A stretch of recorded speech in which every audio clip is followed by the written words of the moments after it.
दोस्तों नमस्कार। सबसे पहले स्वागत है आप सभी को आपके अपने यूट्यूब चैनल पे। इस वीडियो जो इन्फॉर्मेशन बताने वाला हूँ, यह इन्फॉर्मेशन ग्रेजुएशन पास वैसे छात्र छात्राओं के लिए है जो बिहार से बीएड करना चाहते हैं। दोस्तों बीए, बीएससी, बीकॉम पास वैसे छात्र छात्राएं जो बिहार से 2 वर्षीय बैचलर ऑफ एजुकेशन का कोर्स करना चाहते हैं। तो छात्र छात्राओं का बहुत ज़्यादा कमेंट आ रहा था कि सर हम बिहार से बीएड करना चाहते हैं, हम सरकारी कॉलेज में एडमिशन लेना चाहते हैं, प्राइवेट कॉलेज में एडमिशन लेना चाहते हैं या कंसिस्टेंट कॉलेज में एडमिशन लेना चाहते हैं, तो वो कैसे होगा, पूरा प्रोसेस मुझे बताइए।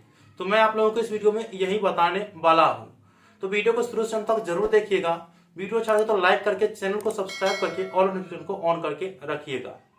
दोस्तों बिहार में आप लोग अगर बीएड करना चाहते हैं ना, तो इसके लिए क्राइटेरिया क्या क्या रखी गई है, क्या योग्यताएं हैं, ग्रेजुएशन कितना प्रतिशत अंकों से पास होना चाहिए, साथ में कितना फी लगेंगे, कौन से कॉलेज में आप लोगों को एडमिशन लेना है, कौन से कॉलेज में नहीं लेना है, क्या क्या कॉलेज में देख लेना है, उसके बाद एडमिशन लेना है या नहीं लेना है, उसके बारे में मैंने पहले भी वीडियो अपलोड किए हैं। ठीक है, अगर आप लोगों ने नहीं देखे हैं तो उस वीडियो का लिंक इस वीडियो के डिस्क्रिप्शन बॉक्स में दे दिया हूं, आप लोग देख लीजिएगा। ठीक है, ये वाला थंबनेल आप लोगों को देखने को मिलेगा, वो आप लोग देख लीजिएगा। पूरा जानकारी दे दिया हूं, उसे आप अवश्य देखिएगा। ठीक है, चलिए सबसे पहले मैं आप लोगों को बता दूं कि अगर आप बिहार के किसी भी कॉलेज में एडमिशन लेंगे ना, तो एडमिशन लेने से पूर्व आपको एक एंट्रेंस टेस्ट देना होता है जो कि पूरे राज्य लेवल की होती है। कोई भी यूनिवर्सिटी क्यों ना हो, आपको एंट्रेंस एग्जाम देना आवश्यक है। ठीक है, अगर आप एंट्रेंस एग्जाम नहीं देते हैं और चाहते हैं कि बिहार से हम डायरेक्ट बीएड कर ले, तो ऐसा होना संभव नहीं है। आप लोग याद रखेंगे, ऐसा संभव नहीं है।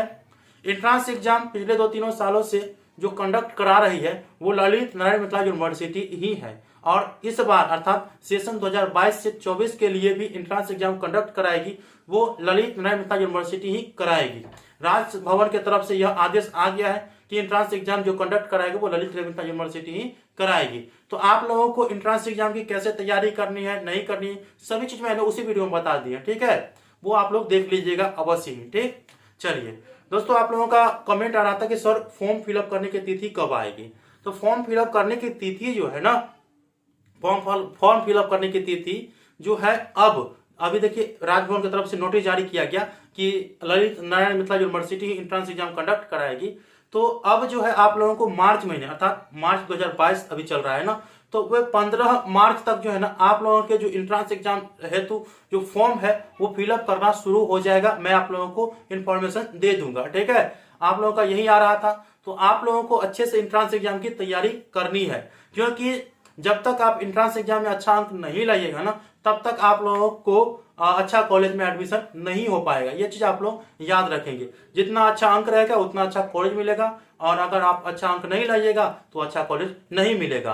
क्योंकि देखिए लगभग 36,000 सीट है पूरे बिहार में सभी कॉलेज मिला करके, और जो एक सेशन में एंट्रेंस एग्जाम के लिए फॉर्म फिलअप करते हैं छात्र छात्राएं, वो 1 से 1.25 लाख स्टूडेंट फॉर्म फिलअप करते हैं। तो जब तक आप लोग अच्छा अंक नहीं लाइएगा तब तक आपका एडमिशन बिहार में नहीं होता है। ये चीज आप लोग याद रखेंगे।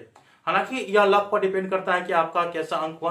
अच्छा, क्वेश्चन जो पैटर्न रहता है वो बहुत ही अच्छा रहता है, आप लोगों को इजी क्वेश्चन रहता है। एंट्रेंस एग्जाम आप पास कर जाइएगा इतना हो रहता है, इसीलिए अच्छा अंक लाने का प्रयास जरूर करिएगा। ठीक है, आई होप कि आप लोगों को इन्फॉर्मेशन समझ में आ चुका है कि एंट्रेंस एग्जाम हेतु जो फॉर्म फिलअप करने की तिथि है वो ललित नारायण मिथिला यूनिवर्सिटी की तरफ से ही जारी की जाएगी, और ललित नारायण मिथिला यूनिवर्सिटी के ऑफिशियल साइट जो lnmu.ac.in है उसी पे एंट्रेंस एग्जाम हेतु फॉर्म फिलअप किए जाएंगे। साथ में जो तिथि है वो 15 मार्च तक जारी कर दी जाएगी, और इस बार एंट्रेंस एग्जाम कंडक्ट कराने की जो जिम्मेवारी दी गई है फिर से राजभवन की तरफ से ललित नारायण मिथिला यूनिवर्सिटी को ही दी गई है। तो इन्फॉर्मेशन आप लोगों को स्पष्ट रूप से समझ में आ चुका है। कैसा लगा कमेंट बॉक्स में जरूर बताइएगा। मिलते हैं अगले वीडियो में, तब तक के लिए धन्यवाद। जय हिंद, जय भारत।